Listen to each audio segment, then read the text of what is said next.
Body weight കുറയ്ക്കാനായിട്ട്, വണ്ണം ഒന്ന് ഒതുക്കാനായിട്ട് മാർക്കറ്റിൽ പല പ്രോഡക്ട്സും ഇന്ന് അവൈലബിൾ ആണ്. ഒരുപാട് വില കൊടുത്ത് നമ്മൾ പല സപ്ലിമെൻറ്റ്സും വാങ്ങിച്ച് ഷെയ്ക്കായിട്ടൊക്കെ അടിച്ചു കുടിക്കുന്നത് പല പേഷ്യൻസും വന്ന് പറയാറുണ്ട്. നമുക്ക് ഇത്രയും പൈസ ചിലവാക്കി പുറത്തുനിന്ന് വാങ്ങിച്ച് ഉപയോഗിക്കാതെ നമുക്ക് തന്നെ ചെയ്യാവുന്ന ഒരു ഡ്രിങ്കിൻ്റെ കാര്യമാണ് ഇന്ന് ഷെയർ ചെയ്യുന്നത്. ഇത് വണ്ണം കുറയ്ക്കാൻ മാത്രമല്ല, നമ്മുടെ പ്രോട്ടീൻ സപ്ലിമെൻറ്റ് ചെയ്യുന്നത് വഴി നമുക്ക് ഡെഫിഷ്യൻസീസ് ഉണ്ടാകാതിരിക്കാനും കൂടി ഹെൽപ്പ് ചെയ്യും എന്ന് മനസ്സിലാക്കുക. ഇപ്പോൾ ഇങ്ങനെയുള്ള ഹെൽത്ത് ഡ്രിങ്കുകളിലൊക്കെ അവരുപയോഗിക്കുന്ന ടെക്നിക്ക് ഇതാണ്. നമ്മുടെ കാർബോഹൈഡ്രേറ്റ് ഇൻടേക്ക് ഒഴിവാക്കി, അത് പ്രത്യേകിച്ചും അരി, ഗോതമ്പ് പോലുള്ള സാധനങ്ങൾ കംപ്ലീറ്റ് ആയിട്ട് ഒഴിവാക്കി അതിന് പകരം എന്തെങ്കിലും പ്രോട്ടീൻ ഷേക്ക് കുടിക്കുക, പ്ലസ് അതിൻ്റെ മൈക്രോ ന്യൂട്രിയൻസും വൈറ്റമിൻസും സപ്ലിമെൻറ്റ് ചെയ്യുക എന്നുള്ളതാണ് ഉദ്ദേശിക്കുന്നത്. അപ്പോൾ നമുക്ക് സ്റ്റൊമക്ക് ഫുള്ളായി എന്നൊരു തോന്നൽ ഉണ്ടാവണം. അതോടൊപ്പം നമുക്ക് വിശക്കുകയും ചെയ്യരുത്, എന്നാൽ നമ്മുടെ പ്രോട്ടീൻസ് ഡെഫിഷ്യൻ്റായി പോകരുത് എന്നുള്ളത്. പക്ഷേ ഇതിന് ഒത്തിരി ആയിരങ്ങൾ ചെലവഴിക്കേണ്ട ഒരു അവസ്ഥ വരാറുണ്ട്. പകരം നമുക്ക് ചെയ്യാവുന്ന കാര്യം വീട്ടിൽ തന്നെ നമുക്ക് പ്രിപ്പയർ ചെയ്യാവുന്നത്. അതിന് ആദ്യം എടുക്കേണ്ടത് കുറച്ച് കാഷ്യൂ നട്ട്സാണ്. 5-6 കാഷ്യൂ നട്ട് എടുത്താൽ മതിയാകും. ഈ കാഷ്യൂ നട്ട് നമുക്ക് വെള്ളത്തിൽ കുതിർത്ത് വയ്ക്കാം. അതൊരു 15 മിനിറ്റ് കുതിർത്ത് വെച്ചാൽ തന്നെ നല്ല സോഫ്റ്റ് ആകും. അതിലേക്ക് നമുക്ക് ഏലക്ക നല്ലപോലെ ഒന്ന് ചതച്ച് അതിൻ്റെ പുറന്തോട് മാറ്റി അതിൻ്റെ സീഡ്സ് എടുത്ത് അത് ചെറിയ ഗ്രൈൻഡറിൽ വെച്ച് നമുക്ക് തന്നെ അരച്ച് അതിൻ്റെ പൊടി എടുത്തിട്ട് ഈ കാഷ്യൂ നട്ട് കുതിർത്ത് വെച്ചിരിക്കുന്നതിലേക്ക് ആഡ് ചെയ്യാവുന്നതാണ്. അതോടൊപ്പം നമുക്ക് ഒരു ഈന്തപ്പഴത്തിൻ്റെ ഒരൊറ്റ ഒരെണ്ണം എടുത്താൽ മതിയാവും. ഈന്തപ്പഴത്തിന് മധുരം ഉണ്ടാകാം. അപ്പോൾ നല്ല സോഫ്റ്റ് ആയിട്ടുള്ള ഈന്തപ്പഴം കുരു കളഞ്ഞിട്ട് ഒരെണ്ണം മാത്രം ഇതിലേക്ക് ഇടുക. നമുക്കത് കഴിക്കാനായിട്ട് ടേസ്റ്റിന് വലിയ പ്രശ്നം ഉണ്ടാകരുത്, എന്നാൽ ഷുഗർ ആഡ് ചെയ്യുന്നതിന് പകരം നമുക്ക് ഈന്തപ്പഴത്തിൻ്റേതായിട്ടുള്ള വൈറ്റമിൻസും ന്യൂട്രിയൻസും കൂടെ കിട്ടുകയും ചെയ്യും എന്നുള്ളതാണ്. അപ്പോൾ ഇത്രയും ആഡ് ചെയ്തിട്ട് ഇത് മിക്സിയിലിട്ട് നന്നായിട്ട് മിക്സ് ചെയ്ത് നമുക്കതൊരു പാല് രൂപത്തിൽ തന്നെ എടുക്കാവുന്നതാണ്.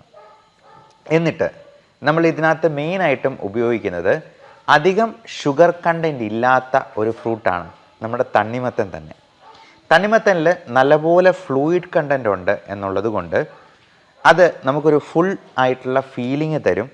മാത്രമല്ല അതിൽ ഒത്തിരി കാലറി ആഡ് ചെയ്ത് പോകുന്നുമില്ല. പലപ്പോഴും നമ്മൾ വെയിറ്റ് കുറയ്ക്കാനായിട്ട് നോക്കുന്നവർ ശ്രദ്ധിക്കേണ്ടത്, നമ്മൾ ഒത്തിരി കാലറിയുള്ള ഫ്രൂട്ട്സ് കഴിച്ചെന്നാൽ പോലും നമുക്കത് വണ്ണം കൂടാൻ ഇടയാക്കും എന്നുള്ളതാണ്. പ്രത്യേകിച്ചും ഫ്രക്ട്രോസ് എന്ന് പറയുന്നത് ചിലപ്പോൾ ഗ്ലൂക്കോസിനേക്കാൾ കൂടുതൽ നമുക്ക് വണ്ണം ഉണ്ടാക്കാനും, മാത്രമല്ല അത് ലിവറിന് ഫാറ്റി ലിവറുള്ള പ്രശ്നമുള്ളവർക്ക് മദ്യപിച്ചില്ലെങ്കിൽ പോലും കരൾ രോഗിയാക്കാൻ പോലും കെൽപ്പുള്ള ഒരു സംഗതിയാണെന്ന് പ്രത്യേകം ഓർക്കുക. ഡയബറ്റീസ് ആയിട്ടുള്ളവർ ഒരു ദിവസം തന്നെ ഒരു പടല പഴമൊക്കെ കഴിച്ചിട്ട് ഇരുന്നാൽ അവരുടെ ഷുഗർ 400-500 ഒക്കെ ആകുന്നത് ചിലപ്പോൾ നിങ്ങൾ തന്നെ ശ്രദ്ധിച്ചിട്ടുണ്ടാവാം. അതുകൊണ്ട് പഴം എപ്പോഴും ഒത്തിരി നല്ലതാണ് എന്ന് വിചാരിക്കരുത്. 100 ഗ്രാം പഴത്തിൽ കൂടുതൽ ഒരു ദിവസം ഒരു ഷുഗർ രോഗി കഴിക്കാൻ പാടില്ല എന്നാണ് പ്രത്യേകം പറയാനുള്ളത്. അപ്പോൾ നമുക്ക് ഈ തണ്ണിമത്തൻ വളരെ സേഫായിട്ട് ഡയബറ്റിക് രോഗികളിൽ നമുക്ക് ഉപയോഗിക്കാവുന്നതാണ്.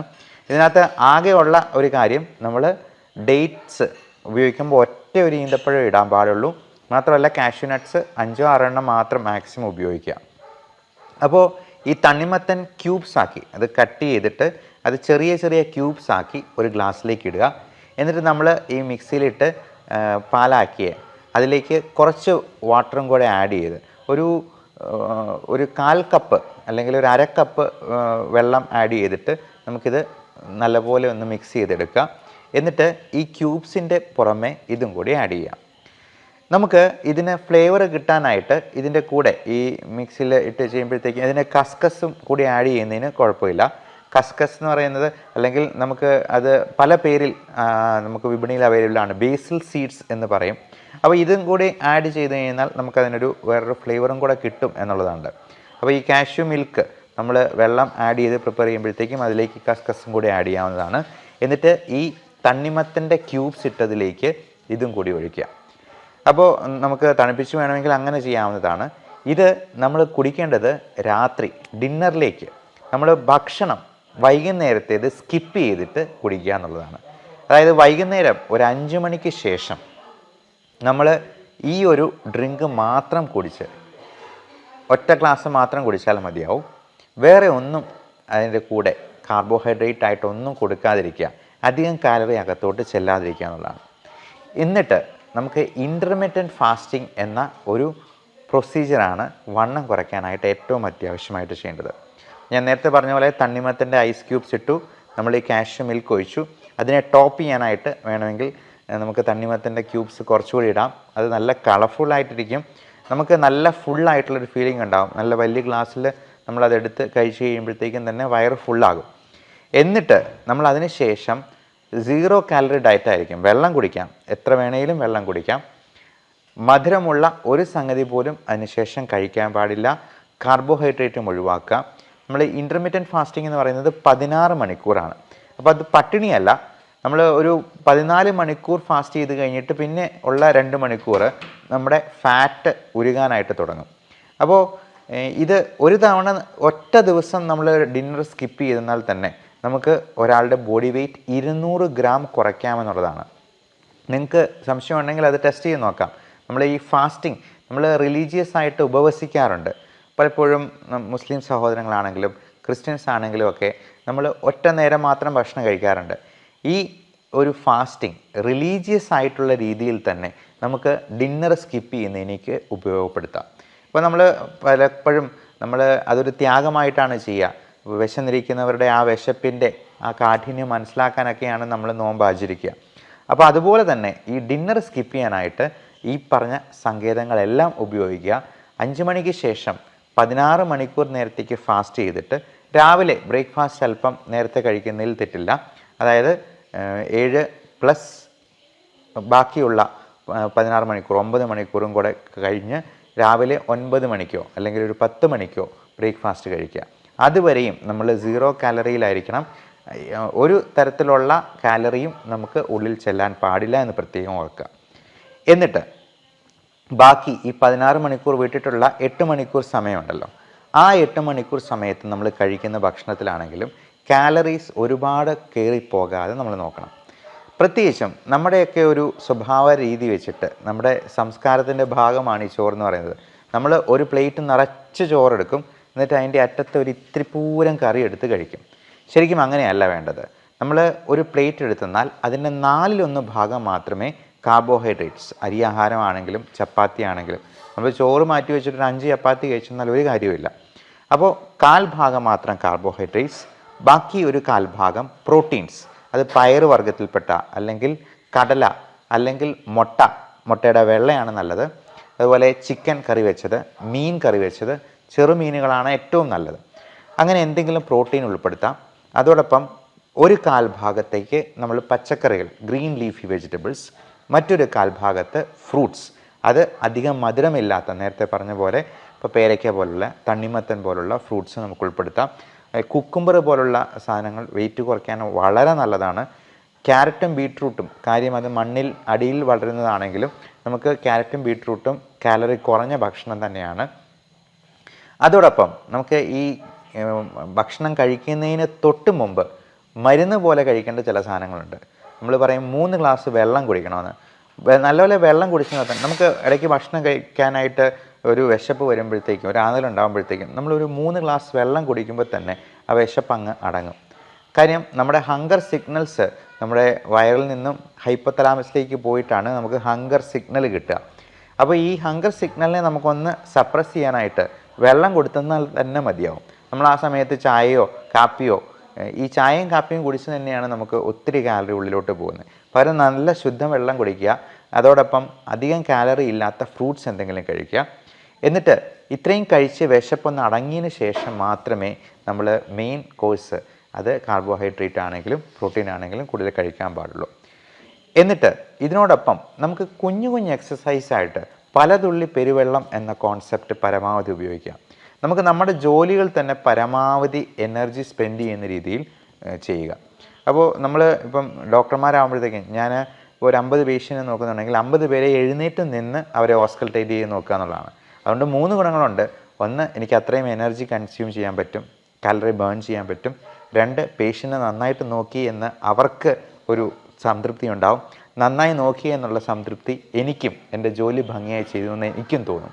അപ്പോൾ ഇത്തരത്തിൽ നമുക്ക് ലിഫ്റ്റ് ഉപയോഗിക്കാതെ കൂടുതലായിട്ട് ജോലി ചെയ്യാനായിട്ട് നോക്കാം, കൂടുതൽ സ്റ്റെപ്പ് കയറാനായിട്ട് നോക്കാം, കൂടുതൽ സമയം നടക്കാനായിട്ട് നോക്കാം. നമ്മൾ ഫോണിൽ സംസാരിക്കുന്ന സമയം ഇരുന്നുകൊണ്ടോ കിടന്നുകൊണ്ടോ സംസാരിക്കത്തില്ല, നടന്നുകൊണ്ടേ സംസാരിക്കുകയുള്ളൂ എന്നുള്ളത് ഉറപ്പ് വരുത്തുക. ഞാൻ നേരത്തെ പറഞ്ഞ പോലെ പലതുള്ളി പെരുവെള്ളം എന്ന കോൺസെപ്റ്റാണ് ഏറ്റവും നല്ലത്.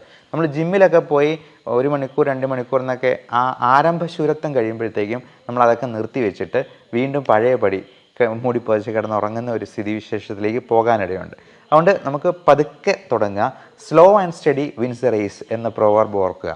പലപ്പോഴും ആൾക്കാർ ഒറ്റ മാസം കൊണ്ട് ആകെ 500 ഗ്രാമാണ് കുറഞ്ഞത് ഡോക്ടറെ എന്ന് പറയാറുണ്ട്. മതി, നമുക്ക് വെയിറ്റ് കൂടാതിരുന്നാൽ മാത്രം മതി. വെയിറ്റ് കുറയ്ക്കാൻ പറ്റിയില്ലെങ്കിൽ പോലും വെയിറ്റ് കൂടാതിരുന്നാൽ തന്നെ അത് നല്ല അച്ചീവ്മെൻ്റ് ആണ് എന്ന് വിചാരിക്കുക. നമ്മളെ തന്നെ മോട്ടിവേറ്റ് ചെയ്തുകൊണ്ടിരിക്കുക. ഒരു കാരണവശാലും നമുക്ക് ഇപ്പം പലപ്പോഴും 2-3 മാസം നല്ലപോലെ ഡയറ്റ് ചെയ്തിട്ട് ഒരു കല്യാണം കൂടുമ്പോഴത്തേക്കും തന്നെ ഈ പറഞ്ഞ എല്ലാ മേന്മകളും നഷ്ടമാകുന്ന ഒരു രീതി കാണാറുണ്ട്. അപ്പോൾ ഇതെല്ലാം നോക്കിയതിന് ശേഷം എക്സസൈസ് നമ്മൾ പരമാവധി ചെയ്യുക. ഇതിൽ നമ്മൾ എക്സസൈസ് ചെയ്യുമ്പോൾ തന്നെ അതിനകത്ത് 3 കമ്പണൻസ് ഉണ്ടാവണം. ഈ നടപ്പ് എന്ന് പറയുന്നത് ഒരു വ്യായാമമായിട്ട് പോലും കൂട്ടാൻ പറ്റില്ല, അതൊരു മോഡറേറ്റ് ലെവൽ ഓഫ് ആക്ടിവിറ്റി എന്ന് പറയാൻ പറ്റുള്ളൂ. അപ്പം നമ്മൾ എക്സസൈസിൽ 3 കമ്പോണൻസ്, ഒന്ന് അതിൽ എയ്റോബിക് ഫാക്ടർ ഉണ്ടാവണം, അതായത് നമ്മുടെ ഹാർട്ട് റേറ്റ് 140 മുകളിലേക്ക് ഇൻക്രീസ് ചെയ്യുന്നത്.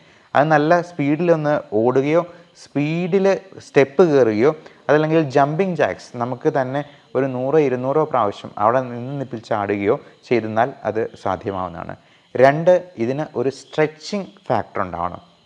നമ്മൾ പുഷപ്പ് ചെയ്യുമ്പോഴും നമ്മുടെ ജോയിൻറ്റ്സ് സ്ട്രെച്ച് ചെയ്യുന്നത് പോലെ നമുക്ക് എല്ലാ ജോയിൻറ്റ്സിനും സ്ട്രെച്ചിങ് കൊടുക്കുന്ന രീതിയിൽ ഉള്ള എക്സസൈസ് അതിൻ്റെ ഭാഗമായിട്ടുണ്ടാവണം. ഇപ്പോൾ സ്ക്വാറ്റ്സ് പോലുള്ള എക്സസൈസോ അല്ലെങ്കിൽ സ്ട്രെച്ചിങ് എക്സസൈസ്, പുഷപ്പ് പോലുള്ള എക്സസൈസോ ഒക്കെ അതിനകത്തൊരു സ്ട്രെച്ചിങ് ഫാക്ടർ. പുഷപ്പിൽ തന്നെ aerobic, stretching and strengthening factor 3 വരുന്നുണ്ട്. അപ്പോൾ 3ാമത് പറഞ്ഞ കാര്യം സ്ട്രെങ്തനിങ് ആണ്. നമ്മുടെ മസിൽസിനെ എല്ലാം ബിൽഡ് ചെയ്യാനായിട്ട് നമുക്ക് വെയിറ്റ് കുറയ്ക്കാനായിട്ടും മസിൽ സ്ട്രെങ്തനിങ് എക്സസൈസ് ചെയ്യണം. അപ്പോൾ പലപ്പോഴും വെയിറ്റ് കുറയ്ക്കുന്ന കാര്യത്തെക്കുറിച്ച് ആലോചിക്കുമ്പോഴത്തേക്കും ഈ മസിൽ സ്ട്രെങ്തനിങ് അല്ലെങ്കിൽ അത് ചെയ്യുന്നതിനെക്കുറിച്ച് ആൾക്കാർ ചിന്തിക്കത്തില്ല. അപ്പോൾ പ്രോട്ടീൻ സപ്ലിമെൻറ്റ് ചെയ്യുകയും വേണം, അതോടൊപ്പം നമ്മൾ മസിൽ സ്ട്രെങ്തനിങ്ങും വ്യായാമങ്ങളും കൂടി ചെയ്യണം. അപ്പോൾ ഡംബൽ ഉപയോഗിച്ച് ചെയ്യുന്നതും ഒക്കെ ഈ മസിൽ സ്ട്രെങ്തനിങ് എക്സസൈസിൽ പെടുന്നതാണ്.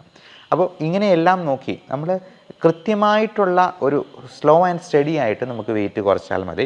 നമുക്ക് പെട്ടെന്ന് വെയിറ്റ് കുറയ്ക്കുന്ന എന്തെങ്കിലും തരത്തിലുള്ള കാര്യങ്ങളിലേക്ക് നമ്മൾ പോകാതിരിക്കുക. അതിനുള്ള മരുന്നുകൾ പലപ്പോഴും പറയാറുണ്ട്. അത് ഏറ്റവും സേഫ് ആയിട്ടുള്ള മരുന്നുകൾ മാത്രം നിങ്ങളുടെ ഡോക്ടറോട് ചോദിച്ചിട്ട് മാത്രം ഉപയോഗിക്കുക. പലപ്പോഴും ഷുഗറിന് കൊടുക്കുന്ന മെറ്റ്ഫോമിൻ ഗുളിക പോലും വെയിറ്റ് കുറയ്ക്കാൻ സഹായിക്കുന്നതാണ്.